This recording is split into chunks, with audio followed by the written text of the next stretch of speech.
5 pekerjaan pernah wujud dahulu.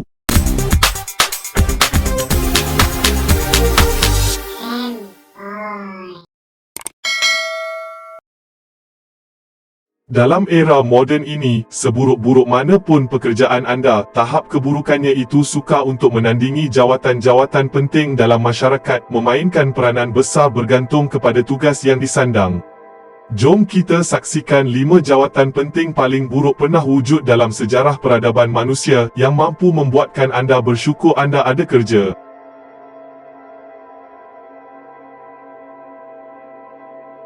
Nombor 5. Tukang kejut orang bangun pagi. Pernahkah anda terfikir bagaimana masyarakat zaman dahulu, sebelum wujudnya jam loceng, membangunkan diri mereka dari tidur khasnya semasa zaman perindustrian? Bagi menyelesaikan masalah ini, masyarakat di Britain khasnya melantik individu yang akan hadir dari rumah ke rumah mengetuk pintu bermula jam 5 pagi. Namun bunyi bising yang terhasil mengganggu jiran-jiran yang bersebelahan, jadi semua petugas ini akan dibekalkan satu alat berupa kayu dengan bongkah kayu di hujungnya.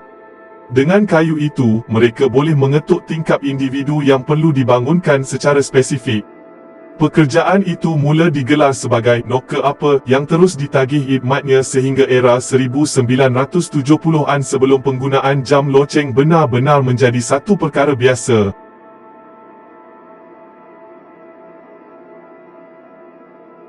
Nombor 4. Tukang pusing kipas bangsawan. Walaupun sudah mula bertugas sebelum era kolonial British di India, tugas seorang tukang pusing kipas ataupun kahwalah benar-benar meledak semasa negara itu dijajah. Ini disebabkan oleh kemanjaan pegawai-pegawai kolonial British yang merasa kurang selesa dengan cuaca panas di India, menyebabkan mereka perlu ada sistem kipas automatik sendiri.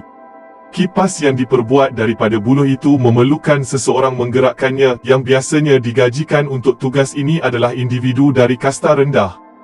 Mereka yang terpilih akan bertugas sepanjang hari mengendalikan 2 tali yang terpasang pada kipas itu, bertanggungjawab menggerakkan tali itu agar kipas yang dipasang berayun.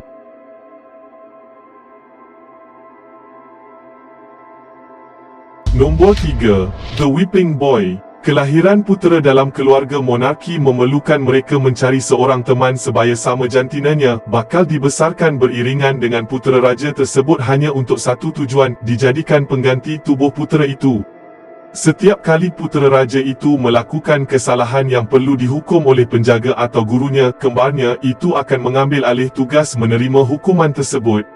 Whipping boy ini biasanya datang dari keluarga susah yang sudi memberikan anak mereka kepada pihak istana agar anak itu beroleh hidup lebih selesa.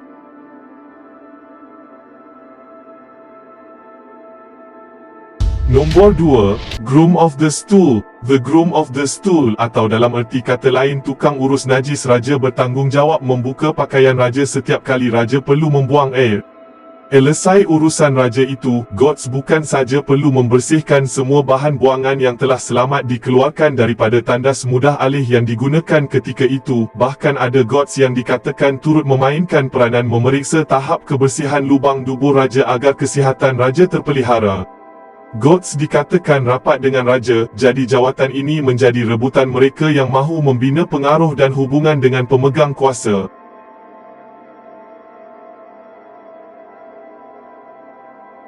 Nombor 1. Tukang makan dosa orang lain. Digelarkan Sin Eater, individu-individu yang bergerak secara bebas ini mula popular semasa ritual pengebumian di Eropah sekitar abad ke-18 dan 19 disebabkan oleh kepercayaan masyarakat Kristian terdahulu yang yakin kesalahan dan dosa seseorang yang telah mati boleh dipindahkan kepada orang yang sanggup, membolehkan si mati mendapat balasan syurga.